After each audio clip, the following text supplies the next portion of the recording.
The space station's alarms blared as Commander Xerxes Jameson sprinted down the sterile white corridor, his boots pounding against the metallic floor. His heart raced, but not from exertion, from excitement. This was the moment he had been waiting for since joining the interspecies diplomatic corps 3 years ago. "Commander, please reconsider." The voice of Science Officer Trell echoed through his comms unit. The Arcturian's normally stoic tone was pitched high with distress. "The specimen is extremely dangerous." Xerxes didn't slow down. "That's what they all say, Trell. I've read the reports. This isn't the first time aliens have misunderstood Earth fauna." He rounded the corner and found exactly what he expected: a cluster of alien security personnel huddled at a safe distance from the containment chamber. The 6-limbed Vexillian guards, known throughout the galaxy for their courage in battle, were pressed against the far wall.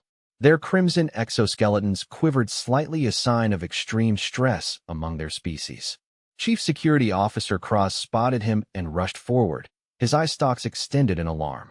"Commander Jameson, we must evacuate this level immediately. The beast has already destroyed 3 containment fields." Xerxes peered through the transparent barrier into the chamber beyond. Inside, amidst the wreckage of what had once been sophisticated alien furniture, sat a large, furry creature with floppy ears and a lolling tongue. "That's not a beast," Xerxes said, unable to keep the grin off his face. "That's a Saint Bernard." "You know this creature?" Kraw's voice box vibrated with surprise. "His name is Beethoven, according to the transport manifest. He belongs to the Henderson family. They're relocating to Proxima Colony next month." Xerxes approached the door panel. "He's not dangerous. He's a dog. A pet. Do not enter." Kraw's appendages flailed in panic. "It has already injured 2 of my finest guards." Xerxes paused, his hand hovering over the door release. "How exactly did your guards get injured?" The alien security chief's color deepened to a burgundy shade, embarrassment in his species. "They fell while retreating when the beast lunged toward them." With a shake of his head, Xerxes pressed his palm against the scanner. The door slid open with a soft hiss. The assembled aliens gasped collectively, several of them backing further away. Beethoven the Saint Bernard looked up, his tail immediately beginning to thump against the floor. His massive head tilted to one side, ears perked forward with interest. Xerxes stepped into the room, calm and confident. The dog's tail wagged faster. "Who's a good boy?" Xerxes said in that special tone humans reserved for their canine companions. "Are you a good boy, Beethoven?" The dog's response was immediate and enthusiastic.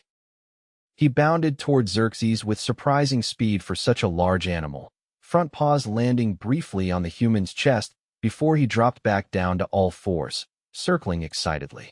Behind him, Xerxes heard the distinct sound of multiple alien defense weapons powering up. "Stand down," he commanded without turning around. "He's just happy to see me." Kneeling, Xerxes scratched behind Beethoven's ears, exactly where dogs loved it most. The Saint Bernard leaned into the touch, his eyes half closing in pleasure. "You've had a rough day, haven't you, boy?" Xerxes murmured. "Stuck in this strange place with all these weird-looking aliens who don't know how to pet you." It responds to your vocalizations," observed Trell, who had apparently arrived on the scene. The science officer remained safely behind the security barrier, but his compound eyes were wide with fascination. "He's domesticated," Xerxes explained, standing up but continuing to stroke the dog's massive head. "Earth canines have lived alongside humans for thousands of years. They're companions, not threats." "But its size," protested Cross. "Its teeth." "This breed was originally developed to rescue humans lost in snowy mountains," Xerxes said. "They're gentle giants. The only danger Beethoven poses is maybe drowning you in drool or knocking something over with his tail." As if on cue, the dog's powerful tail swept across a small table, sending an alien scanner clattering to the floor. The device shattered, causing several guards to flinch and raise their weapons again. "Sorry about that," Xerxes said sheepishly. "Like I said, the tail can be problematic." Station Director Plex finally pushed through the gathered crowd, her translucent membrane pulsing with what Xerxes recognized as irritation. As the highest-ranking official on Starbase Gamma 9, her word was final in all matters. "Commander Jameson," she said, Her voice filtered through her translator device. Explain why there is an unclassified, potentially dangerous Earth creature on my station. Xerxes straightened to attention, though he kept one hand on Beethoven's collar. Director, there's been a mix-up. This is a domesticated Earth dog, scheduled for transport to Proxima Centauri with his human family next month. Somehow he got separated from them during their stopover. He's not a threat, he's just confused and probably hungry. Director Plex floated closer, her gelatinous form rippling with cautious curiosity. You seem familiar with the creature. I grew up with dogs, Xerxes explained. My family had 3 when I was a kid. This breed is known for being especially gentle, despite their size. I see. The director hovered thoughtfully. And the injuries to my security personnel? With all due respect to Officer Kraz and his team, Xerxes said carefully, they weren't attacked. They injured themselves in their panic. Kraz's exoskeleton rattled indignantly, but he didn't contradict the human. Very well, Director Plex decided. Commander Jameson, since you claim expertise with this dog, you will be responsible for it until the Henderson family can reclaim their property. He's not exactly property, Director, Xerxes began, then thought better of it. I mean, yes, I'll take care of him. Thank you. Ensure it doesn't damage any more station equipment, she added before gliding away, her membrane changing to a more neutral blue color. As the crowd of anxious aliens began to disperse, Science Officer Trell cautiously approached, keeping Xerxes between himself and Beethoven. I must admit, the Arcturian said, I find it fascinating that you knew exactly how to communicate with this creature. Dogs understand tone more than words, Xerxes explained, demonstrating by saying, who's the ugliest, smelliest dog in the galaxy, in the same affectionate tone he'd used earlier. Beethoven's tail wagged happily, and he pushed his nose against Xerxes' hand. See? He responds to the friendly tone, not the actual words. Xerxes smiled at the confused alien. Want to try petting him? Trell's appendages trembled slightly. Aye. Perhaps after more observation. Suit yourself. Xerxes found a piece of fabric likely part of a cushion Beethoven had destroyed and tied it loosely around the dog's neck as a makeshift leash. Come on, Beethoven. Let's get you some water and find something you can eat. As they walked through the station corridors, aliens of various species pressed themselves against the walls, some even ducking into side rooms to avoid proximity to the Earth beast. Beethoven, oblivious to the fear he inspired, trotted happily alongside Xerxes, occasionally pausing to sniff at interesting spots on the floor. In the station's central atrium, a group of Plivian diplomats took one look at the approaching dog and scrambled up the nearest support column, their adhesive limbs allowing them to cling to the ceiling. Their panicked chirping drew attention from everyone in the area. It's fine, Xerxes called up to them. He's friendly. He can't even reach you up there. One of the Plivians dropped a data pad in their haste. Beethoven immediately bounded over to investigate the fallen object, causing more alarm. No, Beethoven, Xerxes said firmly, pulling gently on the makeshift leash. Leave it. To the amazement of the watching aliens, the large creature immediately backed away from the device, looking up at Xerxes with an expression that somehow managed to convey both obedience and slight disappointment. He understands commands, observed a Tellurian scientist who had been brave enough to remain nearby. Is it a sentient species? Not in the way you're thinking, Xerxes replied, picking up the data pad and offering it back to the Plivians, who remained firmly attached to the ceiling. Dogs are intelligent, but they're not technological or linguistically advanced. They've evolved alongside humans, developing an ability to read our emotions and respond to simple commands. Fascinating, the Tellurian said, extending a sensory appendage toward Beethoven, but stopping short of actually touching him. And you say all humans keep these creatures? Not all, but many do. There are hundreds of different dog breeds on Earth, ranging from tiny lap dogs to working breeds like Beethoven here. By now, word had spread throughout the station that the dangerous beast was actually a harmless Earth companion animal. Aliens began to gather at what they considered a safe distance, observing the interaction between human and dog with various degrees of curiosity and apprehension. Xerxes finally reached his quarters, grateful that as a senior officer he had private accommodations. The door slid open, and Beethoven immediately pushed past him, exploring the new space with enthusiastic sniffs. "Computer," Xerxes said, "I need information on appropriate food for a Saint Bernard dog." The station's AI responded promptly. "Earth canines require a diet high in protein. Replicator pattern E9472 will produce suitable nutrition for large breed Earth dogs." "Perfect. 1 serving of E9472, please." A bowl of what looked like premium dog kibble materialized in the replicator alcove. Xerxes set it down on the floor along with a large bowl of water. Beethoven abandoned his exploration and trotted over, sniffing the food appreciatively before beginning to eat with gusto. Xerxes's communicator chimed. "Commander Jameson, please report to Meeting Room 3. The Henderson family has been located and is en route to the station." "Acknowledged."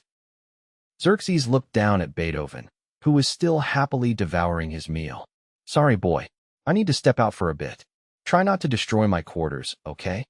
The dog glanced up briefly, then returned to his food, tail wagging slightly.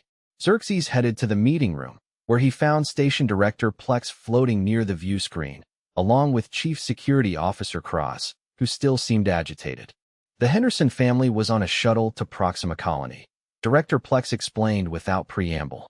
They disembarked here for a standard layover and somehow became separated from their dog. During the transfer, they've been notified and are returning to retrieve it, Cross added. They will arrive in approximately 14 standard hours. "His name is Beethoven," Xerxes corrected gently. "And that's good news. He seems healthy, just a bit confused by all the unfamiliar surroundings and beings. This incident has revealed a significant gap in our interspecies protocols," Director Plex observed, her membrane shifting to a contemplative green hue. "We have extensive regulations for the transport of potentially dangerous flora and fauna, but none specifically addressing Earth companion animals. Dogs aren't the only companions humans keep," Xerxes pointed out. "There are cats, birds, reptiles, even small rodents that humans form bonds with." Kra's exoskeleton rattled with distress. "You mean there could be more such creatures coming through my station? As human expansion into the galaxy continues, yes, it's likely," Xerxes confirmed. "But they're not dangerous if handled properly." "Commander Jameson," Director Plex said, "I am assigning you an additional duty. You will create a comprehensive guide for station personnel on the identification and proper handling of Earth companion animals. This will be distributed to all interstellar ports within Alliance space." Xerxes nodded, secretly pleased. This was exactly the kind of cross-species understanding the diplomatic corps was meant to foster. "I'd be happy to, Director. In the meantime," she continued, "you will maintain custody of Beethoven until his family arrives. Of course, if there's nothing else." "Dismissed, Commander." As Xerxes turned to leave, Kraz stepped forward. "A moment, Commander. My security team is curious about the creature. Would it be possible to arrange a controlled interaction? For training purposes, of course." Xerxes tried not to smile at the Vexillian's transparent attempt to save face. "I think that's an excellent idea, Officer Cross. How about tomorrow morning in Recreation Area 2? It's spacious and Beethoven can be properly exercised there." "Very well. 0800 hours. When Xerxes returned to his quarters, he was relieved to find them largely intact, though Beethoven had apparently decided that the standard-issue Starfleet pillow made an excellent chew toy. The stuffing was spread across the floor in a fluffy white explosion. "Well, at least you didn't eat my reports," Xerxes said, scratching the dog behind the ears. Beethoven looked up at him with liquid brown eyes that somehow managed to convey both complete innocence and utter satisfaction with his destruction. That night, despite regulations against non-sentient animals on furniture, Xerxes found himself sharing his bed with 170 pounds of snoring Saint Bernard. Somehow he didn't mind. Morning came with a wet nose pressed against his face and the distinct smell of dog breath. Okay, I'm up," Xerxes mumbled, gently pushing Beethoven's massive head away. The dog responded by thumping his tail enthusiastically against the bed. After taking care of Beethoven's morning needs, which required explaining to the station's environmental systems why there was suddenly organic waste material in a designated garden area, Xerxes led the dog to Recreation Area 2. As expected, a group of Vexillian security officers was waiting, standing in a tight formation that suggested safety in numbers. "Good morning," Xerxes greeted them. "Thanks for coming. I think this will be educational for everyone." Cross stepped forward, his posture rigid. "My team is prepared for the demonstration, Commander." "Great. First things first, Beethoven needs some exercise." Xerxes unclipped the leash he'd requisitioned from the station's supplies. "Watch this." He pulled a tennis ball from his pocket, another item he'd had to specially request from the replicator. "Beethoven, want the ball?" The dog's entire demeanor changed instantly. His body tensed with excitement, eyes locked on the small green sphere in Xerxes' hand. "Fetch!" Xerxes threw the ball across the recreation area. Beethoven bolted after it, powerful legs propelling him forward with surprising speed. The security team collectively took a step back as the large dog raced past them. Beethoven snatched the ball in his mouth, wheeled around, and bounded back to Xerxes, dropping the slobber-covered ball at his feet. "Good boy," Xerxes praised, picking up the ball and throwing it again. After several rounds of fetch, during which the Vexillians gradually relaxed their defensive posture, Xerxes called Beethoven back to his side. "Now for some basic commands," he explained. "Beethoven, sit." The dog promptly sat, looking up expectantly. "Lie down." Beethoven dropped to his belly on the floor. "Roll over." The massive dog rolled onto his back, exposing his belly. "Stand." Beethoven got back to his feet, still watching Xerxes attentively. "Shake."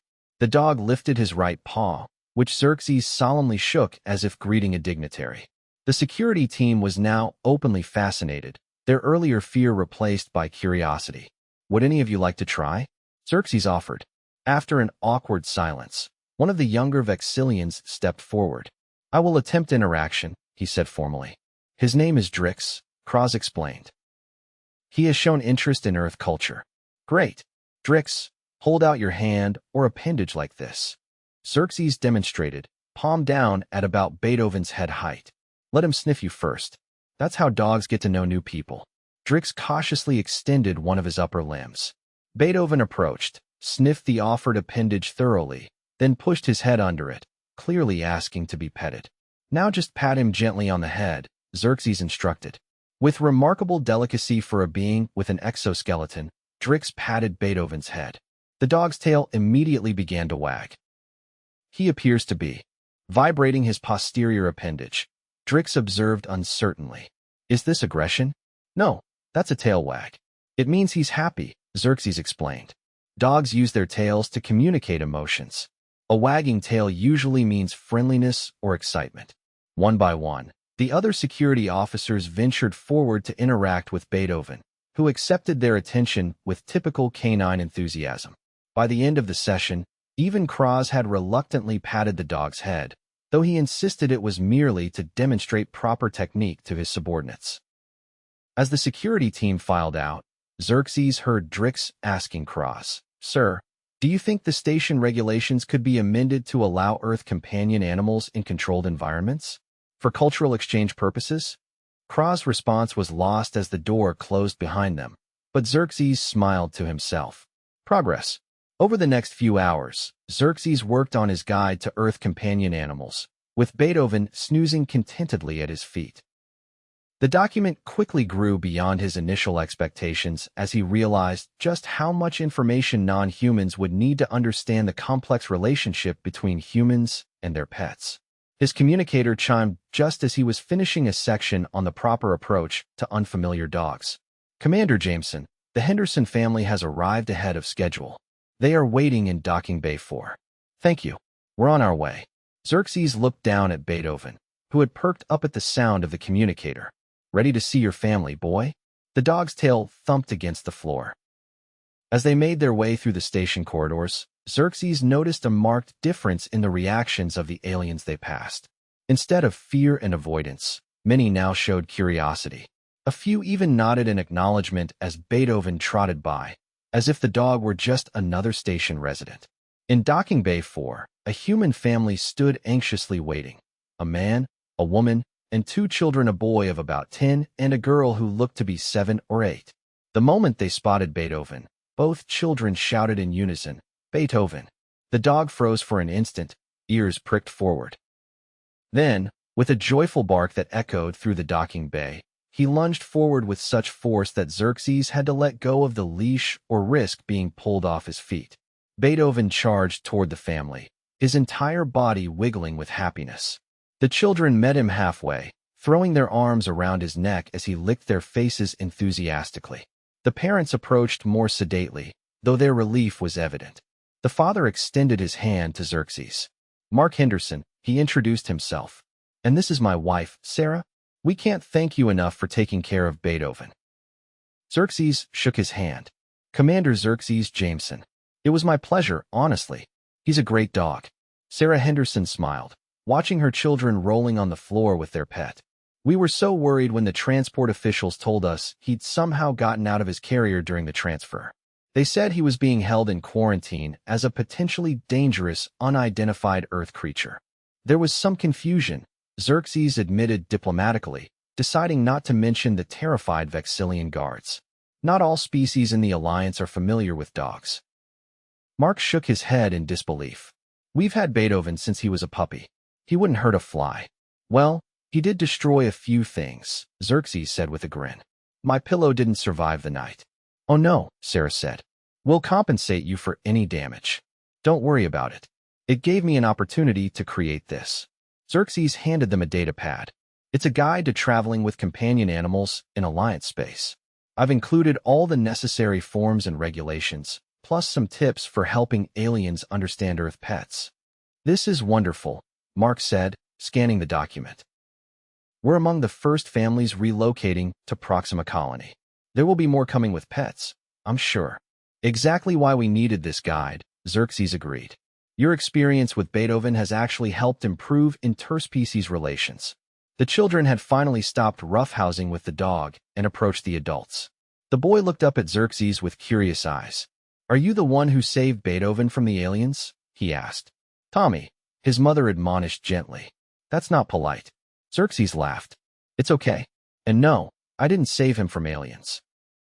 I just helped everyone understand each other a little better." The girl, who had been whispering something to Beethoven, turned to Xerxes. "Beethoven says thank you for being his friend. Emma has decided she can translate for Beethoven," Sarah explained with a fond smile. "Well, tell Beethoven he's welcome, and that I'll miss him," Xerxes replied seriously to the girl. Director Plex glided into the docking bay, her membrane a formal shade of purple. "The Henderson family? Your transport to Proxima Colony has been rescheduled to depart in 1 hour. We've arranged for a special carrier that will allow your Beethoven to remain visible to you during transit to prevent any further separation." "Thank you, Director," Mark said. "And thank you for taking care of our dog." "It was Commander Jameson who attended to your companion animal," Plex corrected. "However, the experience has been educational for station personnel. We are implementing new protocols based on what we've learned." The family gathered their belongings, with Tommy taking charge of Beethoven's leash. As they prepared to board their transport, Emma suddenly ran back to Xerxes and hugged him around the waist. "Beethoven says you're a good boy too," she whispered before running back to join her family. Xerxes watched as they boarded the transport, Beethoven looking back once as if to say goodbye before disappearing into the ship. "A most unusual Earth custom," Director Plex observed, floating beside Xerxes. "Maintaining non-sentient creatures for emotional attachment. Many species keep companions of some kind," Xerxes pointed out. "It's not unique to humans." "Perhaps not. But the diversity of Earth species used for this purpose is remarkable." The director's membrane rippled thoughtfully. "I have reviewed your preliminary guide. It is surprisingly comprehensive." "Thank you, Director. I am particularly intrigued by these cats you describe. They appear to be significantly less demonstrative than dogs, yet equally valued by humans." Xerxes smiled. "Every companion animal has its own charm. Cats are more independent, but just as affectionate in their own way." "Fascinating." Director Plex began to glide away, then paused. "Oh, and Commander? The Arcturian Science Council has submitted a formal request to study Earth companion animals. They've asked specifically for you to act as liaison." "I'd be honored, Director. I thought you might be. The details will be forwarded to your quarters." With that, she floated away, her membrane shifting to a business-like blue. As Xerxes walked back through the station, he noticed something had changed. Aliens who had previously given him a wide berth now nodded in acknowledgement. A few even stopped to ask questions about Earth dogs. In the central atrium, he was surprised to see Officer Drix demonstrating to a group of mixed species how to properly approach and pet a dog, using a holographic simulation that looked remarkably like Beethoven. "Keep your appendages low and non-threatening," the Vexillian was explaining. "Allow the canine to initiate contact through olfactory investigation. Remember, what might appear as aggression is often excitement or playfulness." Xerxes watched for a moment, then continued on his way, feeling a sense of satisfaction. In his 3 years with the diplomatic corps, he'd participated in trade negotiations, helped draft treaties, and mediated disputes between species. But somehow this felt more meaningful, a small step toward genuine understanding between different forms of life. When he reached his quarters, he found a small package waiting outside his door. Inside was a perfectly replicated tennis ball with a note: "For the next Earth dog you meet, Kraz and the security team." Xerxes smiled, pocketing the ball. In a galaxy full of remarkable technologies and extraordinary beings, sometimes it was the simplest connections that made the most difference. A human, a dog, and the universal language of "who's a good boy." He made a mental note to request permission to bring his own childhood pet, a chocolate Labrador named Cosmos, to the station for his next shore leave. After all, there were clearly many more aliens who needed to learn the joy of a wagging tail and unconditional friendship.